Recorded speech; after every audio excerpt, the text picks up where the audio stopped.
Olá para você que passa a estar conosco.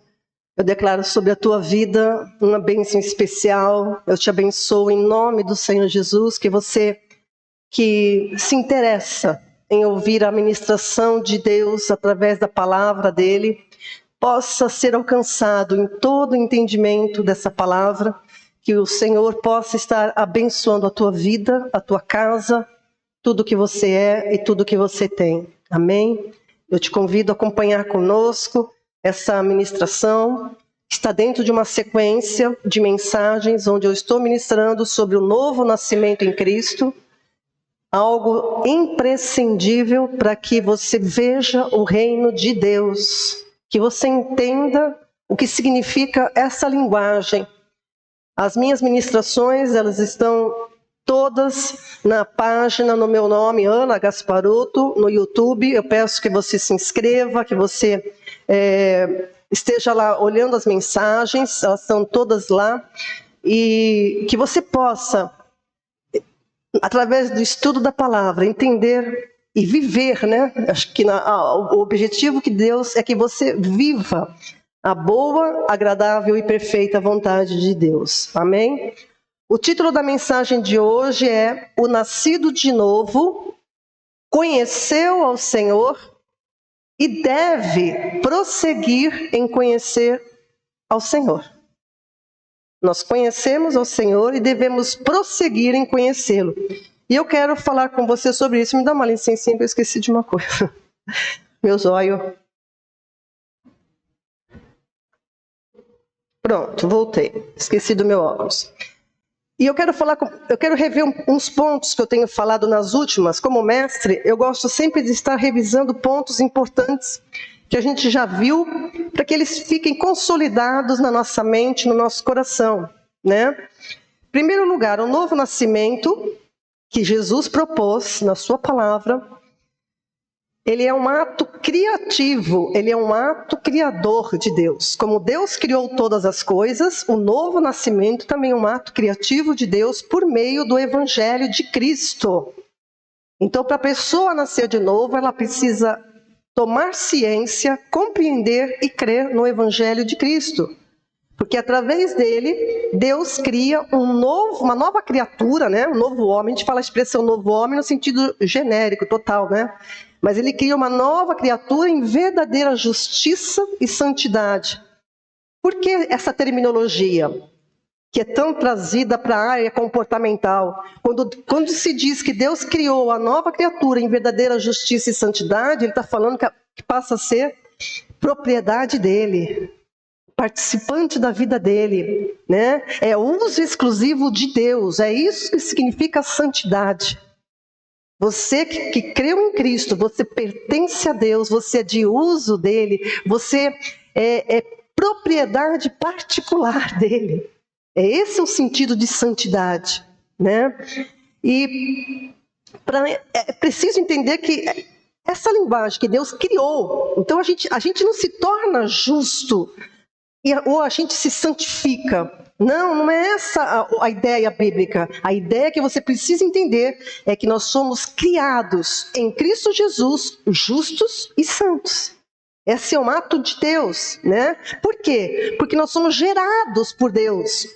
Nós somos, como Cristo foi gerado por Deus, nós também, a nova criatura é gerada por Deus, da mesma maneira, participante da sua natureza. E, portanto, filha de Deus. Né? E essa nova criação em Cristo, ela é livre da condenação que paira sobre este mundo. A condenação do pecado. É livre da corrupção. E agora, né? Como nova criatura, vive em plena comunhão com Cristo e com Deus, o Pai.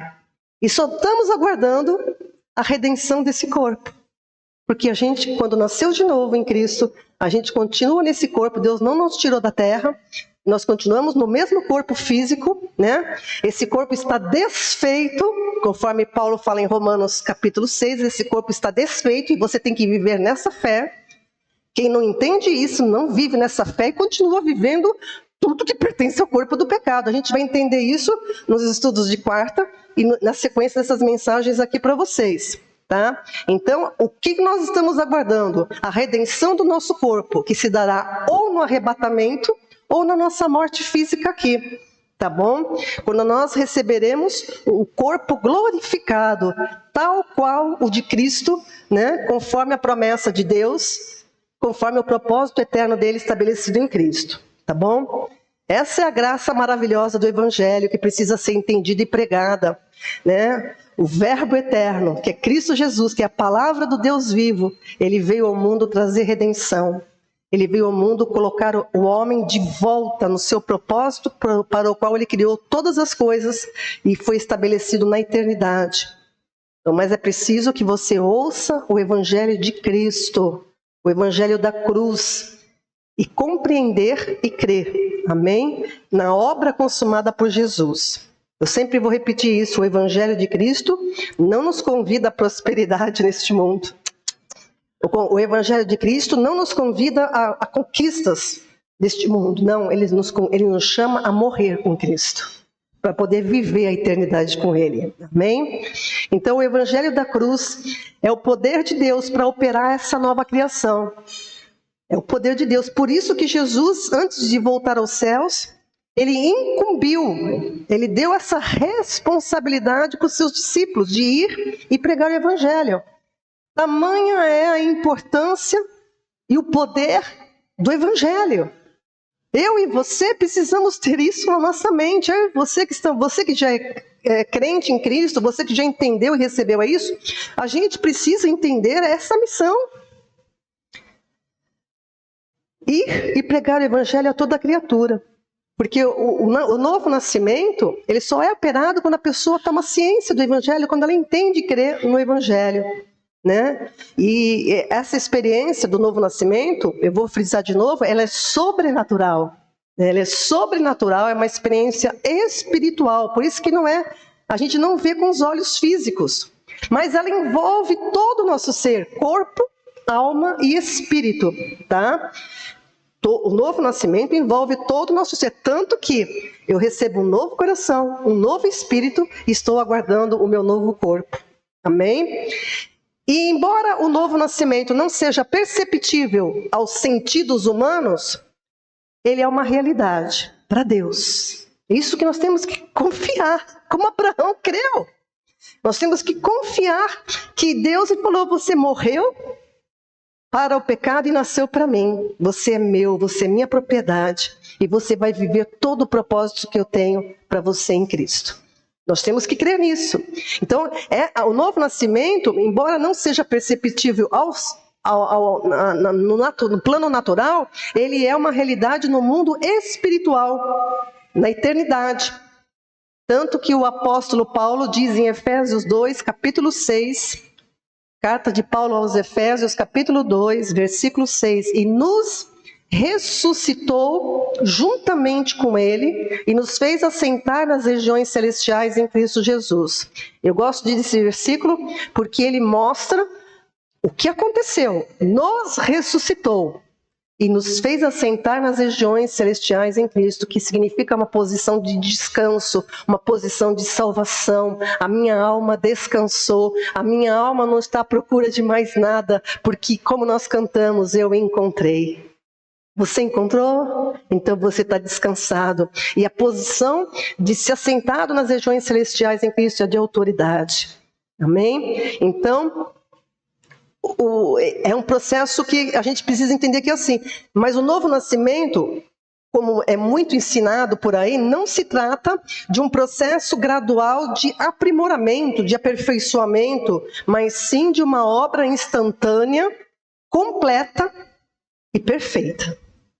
O novo nascimento não é um processo gradual, né? Como se prega aí, a gente vai estar falando muito sobre isso nas próximas mensagens, que se prega de uma santificação progressiva. Não, eu sou santa porque Deus me gerou, aleluias. Você é santo porque Deus te gerou em Cristo. Isso é obra e poder dele, é coisa maravilhosa, é coisa assombrosamente maravilhosa. E o novo nascimento nos faz capazes de compartilhar da herança dos santos agora. Então, eu sou habilitada, você é habilitado agora a compartilhar da herança de todos os santos em Cristo, tá? Isso já é um ponto de imediato quando a gente nasce de novo. Colossenses capítulo 1, versículo 12. Acompanhem comigo, carta de Paulo aos Colossenses. Se você reparar nos textos que a gente usa do Novo Testamento, a maioria dos textos que se referem à essência da doutrina de Cristo, não vou descartar os outros, estou falando que a maioria do ensino é de Paulo. Como ele entendeu, como ele foi transformado. A transformação de Paulo é maravilhosa, é uma coisa que nos serve de base, né? E ele diz aí em Colossenses 1,12, dando graças ao Pai que nos fez idôneos, olha lá, para participar da herança dos santos na luz. Então, a partir do momento que nós fomos gerados de Deus, nós somos filhos de Deus e temos parte na herança que Ele tem em Cristo. Tá? Ele nos fez idôneos. Em quem? Em Cristo. Então, a tua fé, a tua vida, o teu andar tem que estar baseado em Cristo. Né? Porque muitas vezes a gente fica olhando para nós, a gente fica concentrado nas nossas fraquezas. Não, como a gente cantou. Cristo é a nossa força, Cristo é a nossa alegria, Cristo é tudo que nós precisamos. E quando você se concentra nele, você tem tudo que você precisa. Amém? Gálatas capítulo 4, versículo 7. Gálatas 4, 7. Assim, já não és mais escravo. Escravo do quê? Escravo do pecado.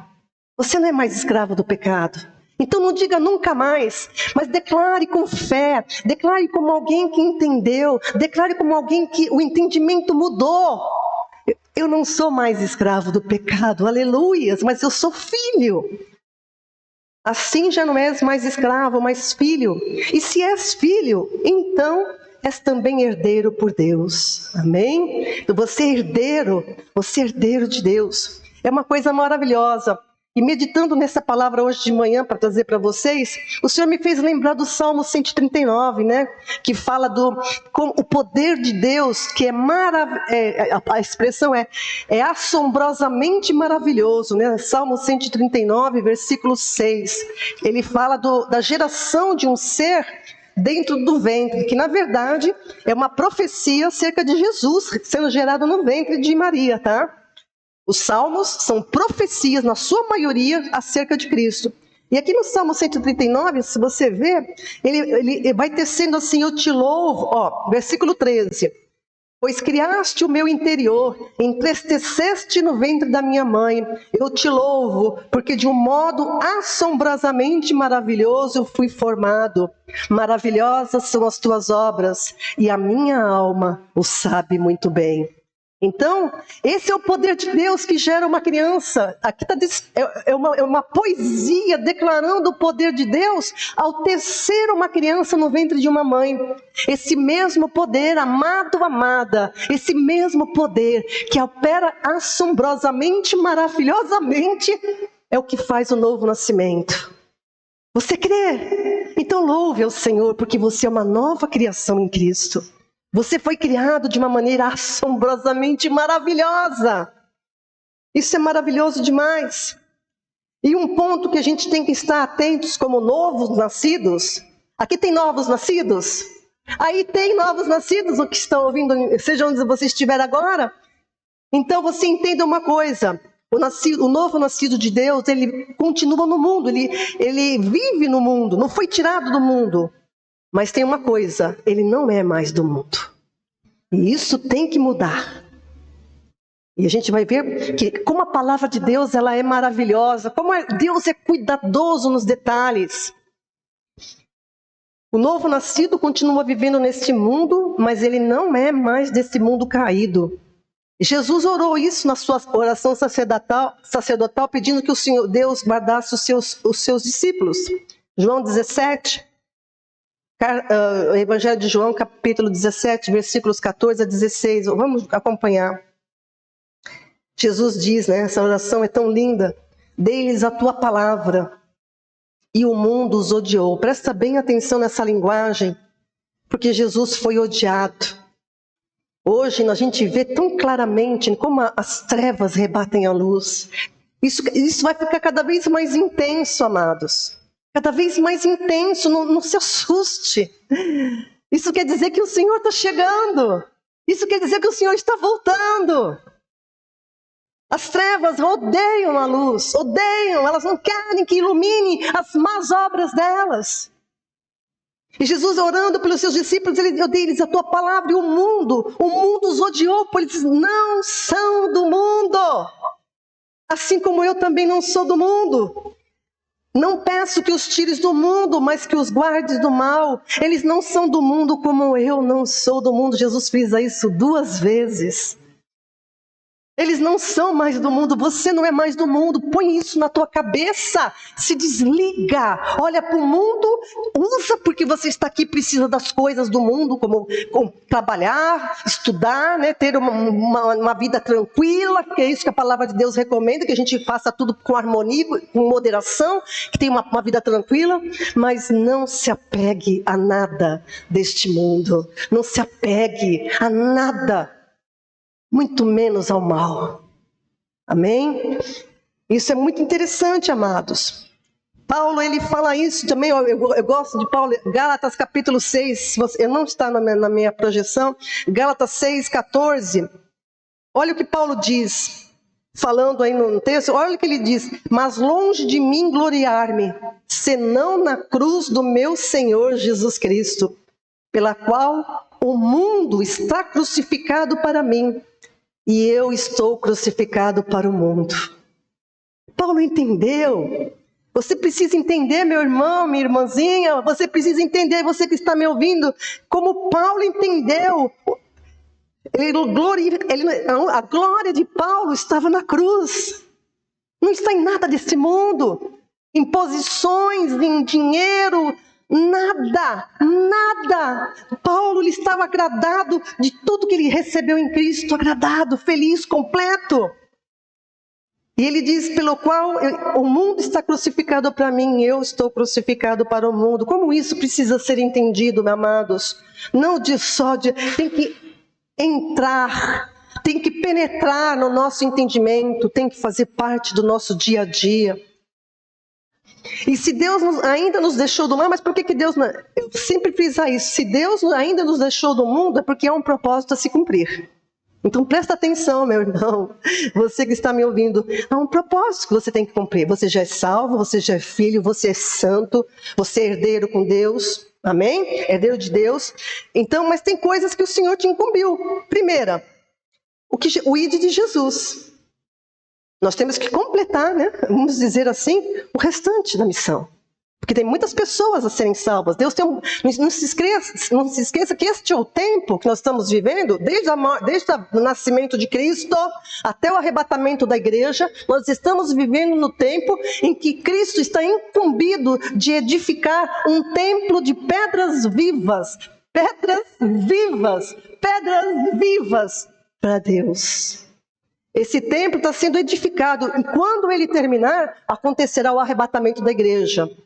Por isso que nunca pode, do ponto de vista humano, ninguém sabe isso e nem há como determinar quando Jesus vai voltar.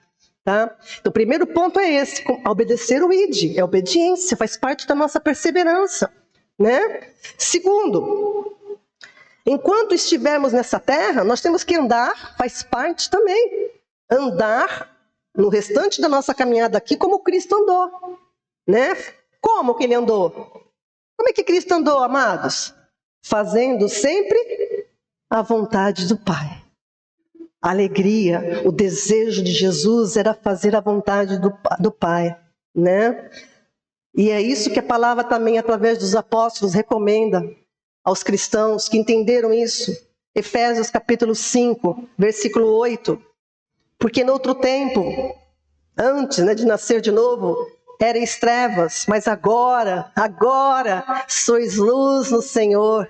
Andai Andai como filhos à luz. Andai significa a parte minha, a parte tua.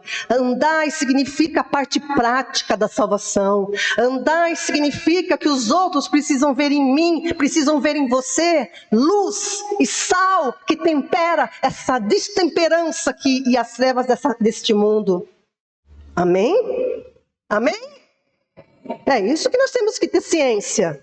Ou você não faz diferença, tanto faz como tanto fez, onde você vive, onde você está, você não é sinal de diferença. Porque nós temos que fazer diferença. Né?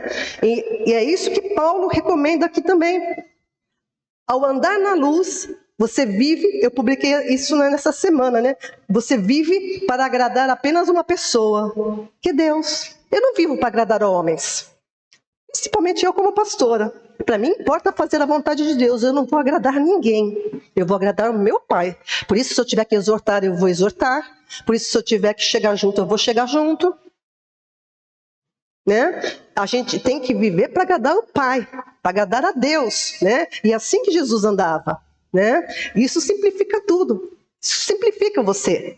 Isso não simplifica. Eu tenho que agradar a Deus. A gente fica tão preocupado de agradar pessoas, agradar isso, fulano, ciclano. Não, você tem que agradar a Deus. Porque é isso que vai te dar paz, isso que vai te dar segurança, isso que vai trazer verdadeira firmeza no teu andar. Foi assim que Jesus andou. Ele disse em João 8, 29, eu faço sempre o que lhe agrada. Jesus, a preocupação de Jesus era fazer o que agradava ao Pai. Era o deleite dele, era o prazer dele. Esse era o foco dele, deve ser o meu foco, deve ser o seu foco, a você que crê em Cristo. 1 Tessalonicenses, capítulo 4, versículo 1, era também o foco dos apóstolos. 1 Tessalonicenses 4:1 diz, finalmente, irmãos, pedimos e incentivamos em nome do Senhor Jesus que vivam para agradar a Deus. Em nome do Senhor Jesus, viva para agradar a Deus. Viva para agradar a Deus. Quem vive para agradar a si mesmo, presta bem atenção. Quem vive para agradar a si mesmo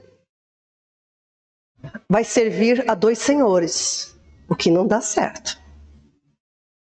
Presta atenção no que eu estou falando, pela palavra. Quem vive para agradar a si mesmo vai tentar servir a dois senhores, a Deus e a si mesmo. Não dá. E quem vive para agradar os homens também vai arrumar dificuldades. Então simplifique a tua vida, veja o que o Senhor quer da tua vida e faça a vontade do Senhor, porque você vai ver como isso traz descanso, traz paz, traz uma infinita alegria. Amém? Andar na luz significa viver para agradar a Deus. Não importa a área da nossa vida que estiver em questão, não importa. O importante é que eu tenha a responsabilidade de fazer em cada situação o que Jesus faria. Por isso, não seja precipitado.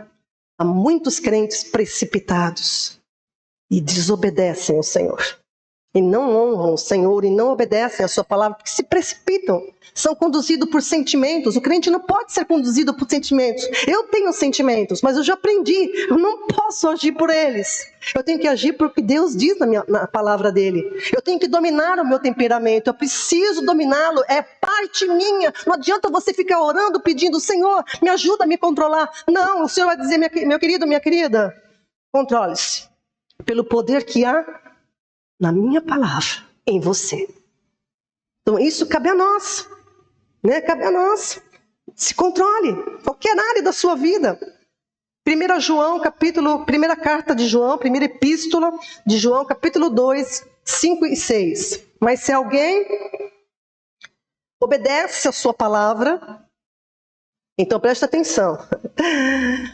Não precisa, é necessário crer. O primeiro ponto é crer, mas o segundo, tão importante é obedecer. Tem gente que crê, eu creio em Jesus, aí você vai ver a pessoa não vive em obediência. Então, na verdade, ela não creu. Então, na verdade, ela não creu.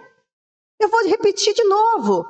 A pessoa que se diz cristã, crente em Cristo, e diz eu creio em Jesus, mas você olha para o viver dessa pessoa, para o andar dessa pessoa, ela vive em desobediência a Deus, essa pessoa está se enganando a si mesma. Porque precisa ter mudanças, precisa ter alinhamento, precisa andar como Jesus andou, né? Isso não é mágico, a gente está vendo isso nas quartas-feiras, isso não é mágico. Tem um processo, mas nesse processo, onde nós somos provados na nossa fé, é que nós vamos mostrar se realmente nós somos discípulos. E aí que está o grande segredo, né? Se alguém obedece a sua palavra, nesse que obedece, verdadeiramente, o amor de Deus está aperfeiçoado. Eu amo quando eu entendo isso agora. Porque lá atrás eu não entendia, mas agora eu entendo. O que significa isso? Significa que todo o poder da palavra, na sua plenitude, na sua largura, na sua profundidade, se cumpre na vida do obediente. Ela se cumpre. Eu sinto isso e quem obedece sente isso.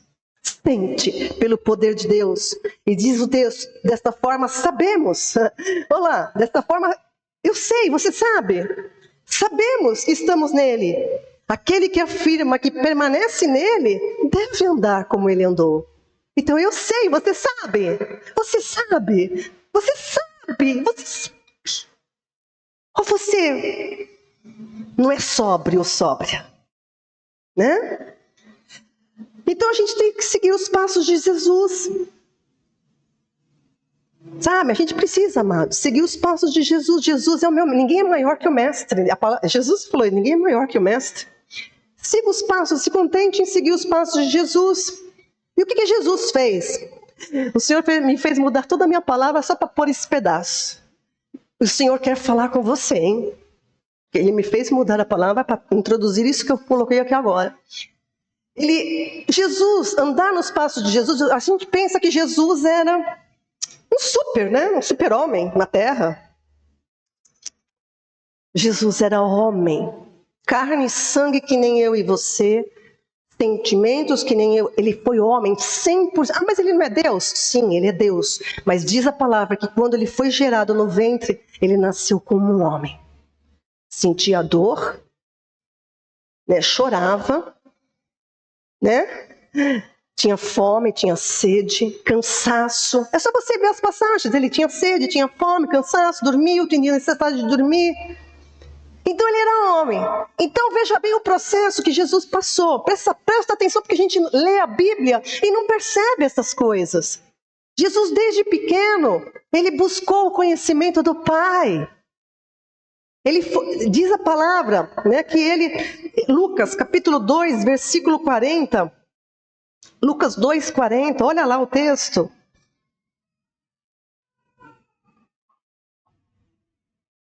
E o menino Jesus, ele ainda era o menino, agora ele é o Senhor. Mas o menino, presta atenção, ele crescia e se fortalecia. Presta atenção, em nome de Cristo. Olha só, ele crescia e se fortalecia, enchendo-se de sabedoria. Meu Deus! Ele crescia e se fortalecia, enchendo-se de sabedoria. Do que você se enche? Nós cantamos aqui que Deus é minha força. Mas Deus é minha força quando a palavra dele abunda dentro de mim. Deus é a tua força quando a palavra do Senhor abunda no teu coração, na tua mente, está impregnada dentro de você. Jesus crescia, se fortalecia, enchendo-se de sabedoria, e a graça de Deus estava sobre ele. É isso sobre a tua vida? Siga esses passinhos do menino. E você vai ver quando ele era adulto como é que ele agiu.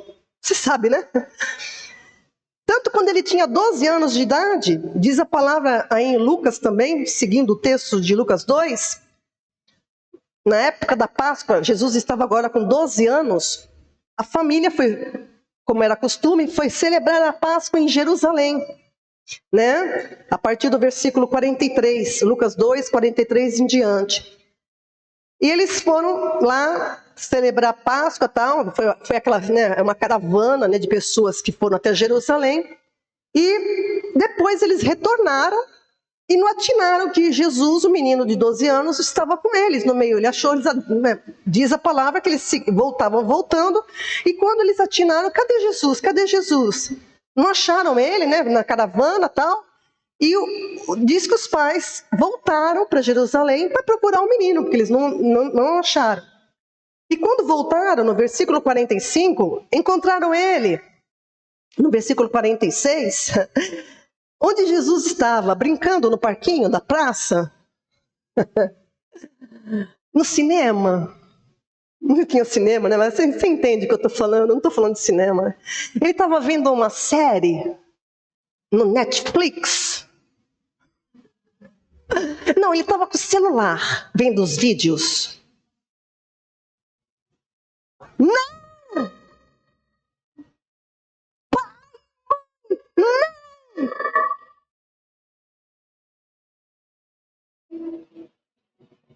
Ele estava no meio de doutores no templo. Doutores, mestres. Ele estava ali ouvindo-os e interrogando. 12 anos. Ele estava ouvindo aqueles mestres e interrogava eles. Você entende o que eu estou falando? Você que é pai e mãe de crianças, que idade que está seu filho? Ele é capaz de interrogar alguém sobre a fé? Ele tem algum conhecimento que é importante que ele tenha, como Jesus tinha com 12 anos, que estava questionando o que os fariseus falavam?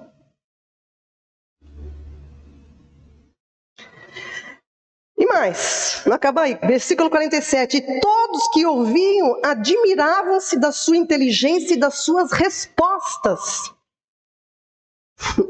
Os doutores ficavam calados. Porque diante da verdadeira sabedoria não há palavras. Só há o que se deliciar, amém? Então preste atenção. Eles ouviam e se admiravam da inteligência e das respostas do menino de 12 anos. Os pais ficaram, né, quando viram o menino ali, ficaram, né, maravilhados e perguntaram para ele: nossa, por que você fez isso com a gente? A gente estava ansioso te procurando.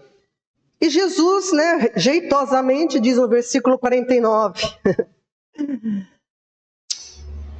não sabeis que me convém tratar dos negócios do meu Pai? Não sabeis que me convém tratar dos negócios do meu Pai? Então perceba que ele já tinha plena consciência do relacionamento dele com o Pai com 12 anos e plena consciência da sua missão como Messias. Aos 12 anos de idade ele aprendeu. Ele aprendeu por onde? Pela palavra que ele tinha. Pentateuco, profetas, salmos. Ele aprendeu que ele era o Messias. Ele tinha plena convicção. E eu digo para você, o que isso significa para mim, para nós hoje? Será que você tem a plena responsabilidade de dizer: eu tenho convicção do que eu sou para o meu Pai, do que eu tenho que fazer para o meu Pai? Você tem essa convicção?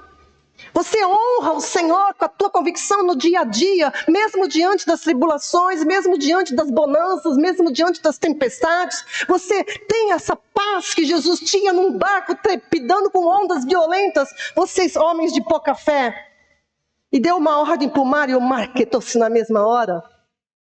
Você entende essas coisas? Que coisa tremenda, amados. O Senhor me fez incluir isso porque Ele quer que você entenda que você precisa andar como Ele andou. Quando Jesus falou isso, que convinha tratar dos negócios do Pai, os pais não entenderam. Diz a palavra aí que eles não compreenderam as palavras, mas voltaram para Nazaré, né? E a mãe, como sempre desde o começo, a Maria, guardava no seu coração todas essas coisas. Maria guardava no coração, ela estava fazendo as ligações, né? Porque ela sabia, né? Ela sabia quem era Jesus, né? E diz o versículo 52, e crescia Jesus em sabedoria e em estatura e em graça para com Deus e os homens. Continuava crescendo. A gente não para. Eu estou com mais de 40 anos de convertida, eu não paro de crescer, e eu digo para você, eu tenho muito que aprender, e vou dizer para você mais, eu vou continuar aprendendo eternamente com aquele que é a fonte de toda a sabedoria e de todo entendimento. E continua crescendo. Amados, diz Provérbios, capítulo 9, versículo 10, né? Que Jesus crescia em sabedoria. As pessoas atinam para a sabedoria como filosofia, né? Essa sabedoria, como a tradução, como conhecimento, né? Mas eu quero dizer qual é essa sabedoria que Jesus crescia. Provérbios 9, versículo 10. O temor do Senhor é o princípio da sabedoria, e o conhecimento do santo, a prudência. Temor do Senhor não é medo, viu?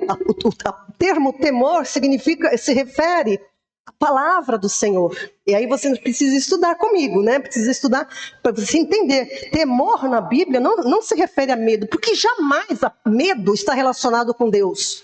No sentido de quem serve a Ele, quem tem medo é porque não conhece a palavra, porque está em desobediência. Aí o medo entra. Mas quem está com o Senhor, a palavra medo não entra.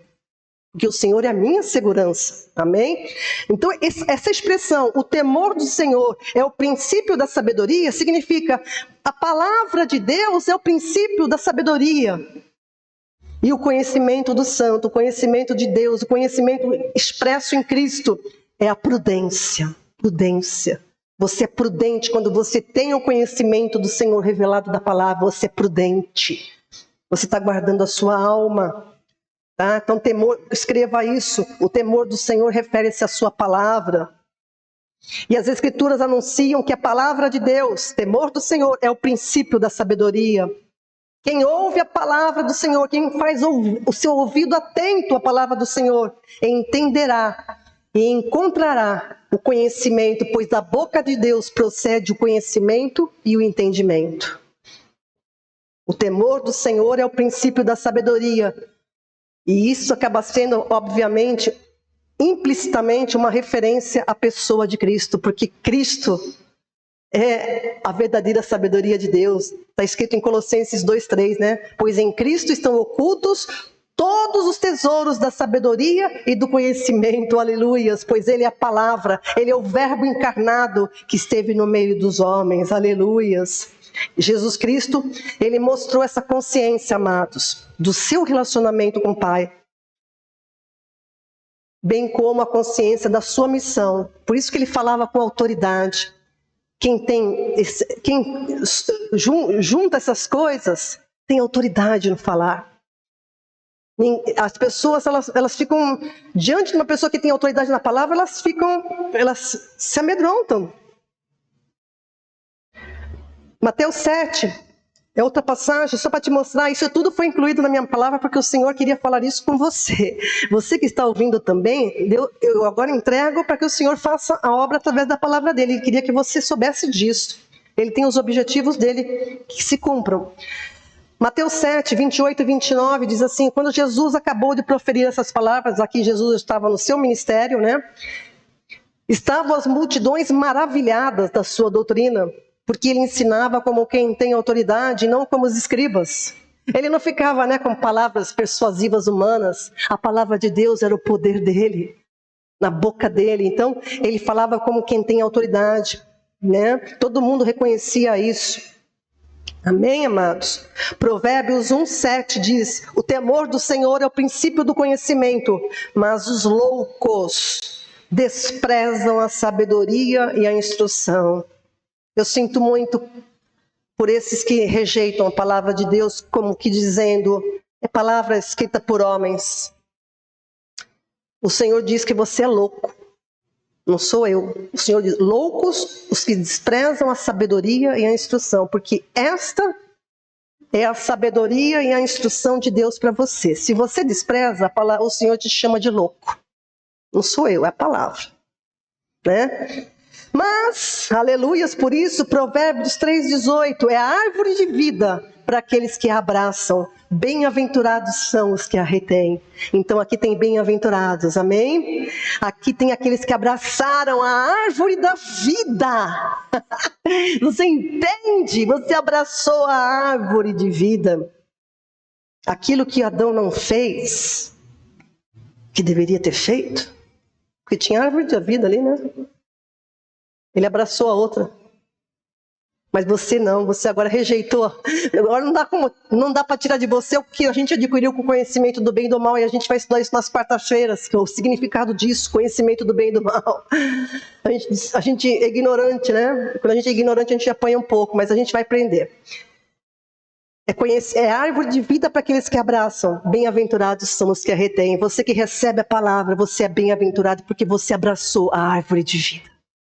Amém? Louvado seja o Senhor. Por isso que os cristãos precisam se inteirar. Precisa se inteirar. Como é que a gente... se eu não ter tempo para a palavra, que é a essência da minha vida, o que vai me restar? Pergunto.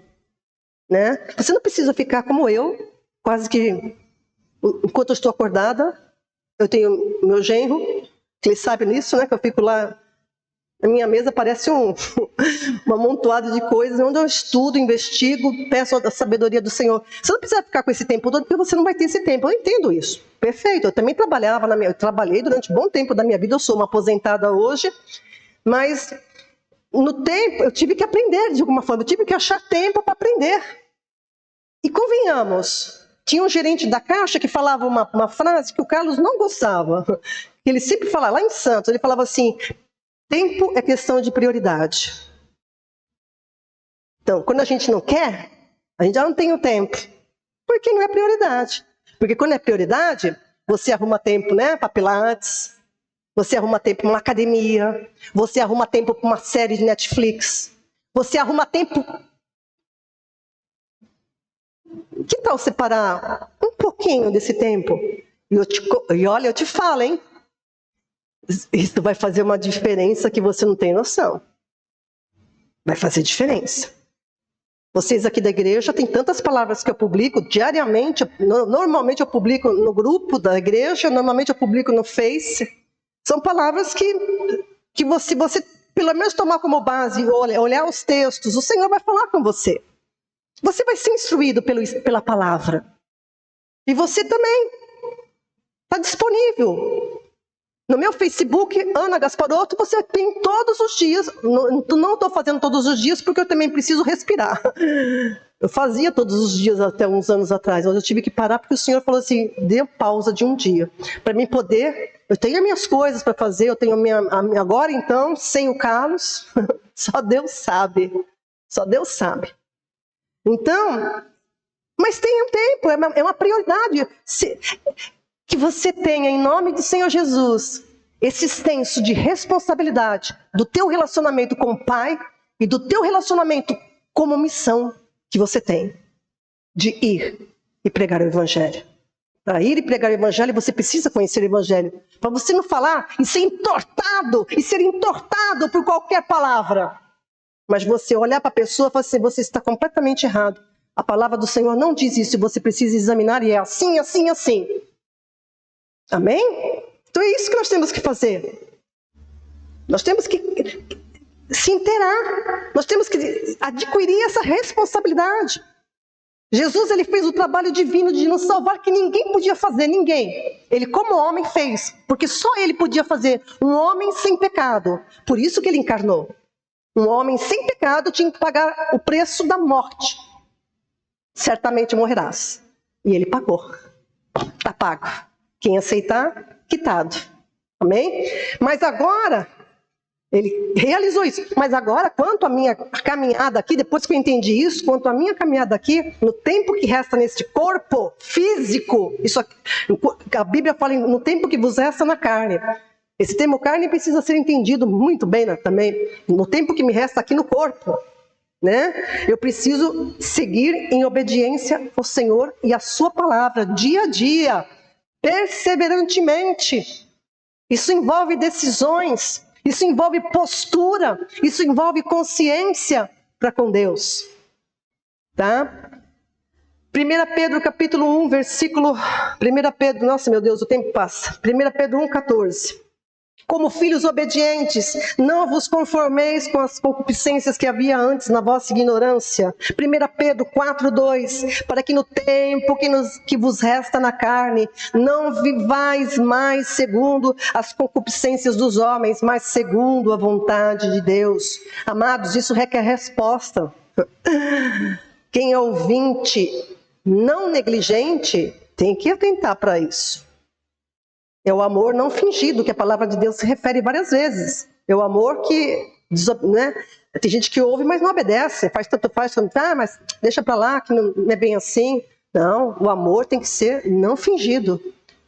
Né? Então a necessidade do cristão é conhecer e prosseguir a conhecer o Senhor, que essa é a essência da mensagem de hoje.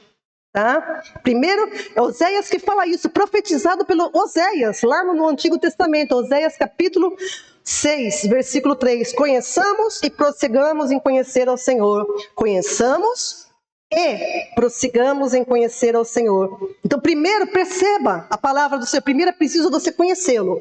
Esse primeiro conhecer significa, primeiro eu preciso nascer de novo.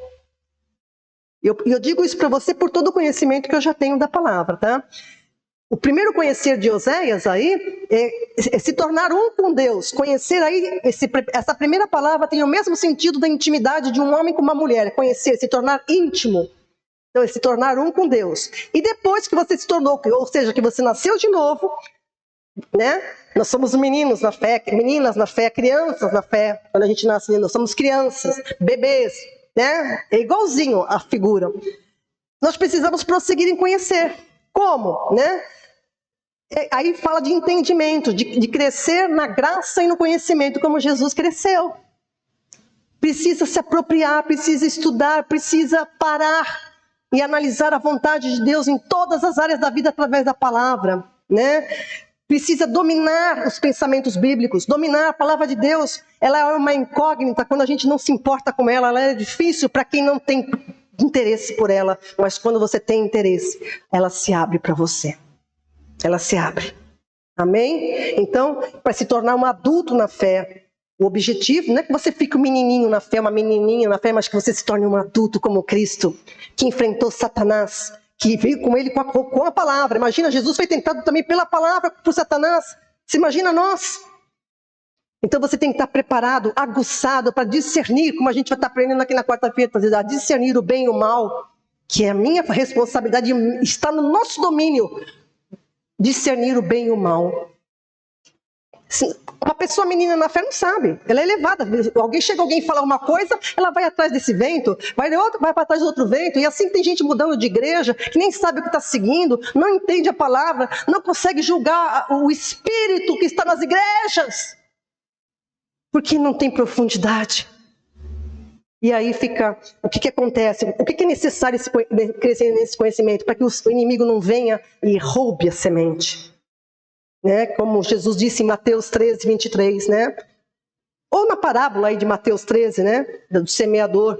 Mas o que foi semeado em boa terra, esse é o que ouve a palavra e compreende, dá fruto a 100, a 60 e a 30 por 1, aleluias. Quem ouve e compreende, dá fruto, dá fruto.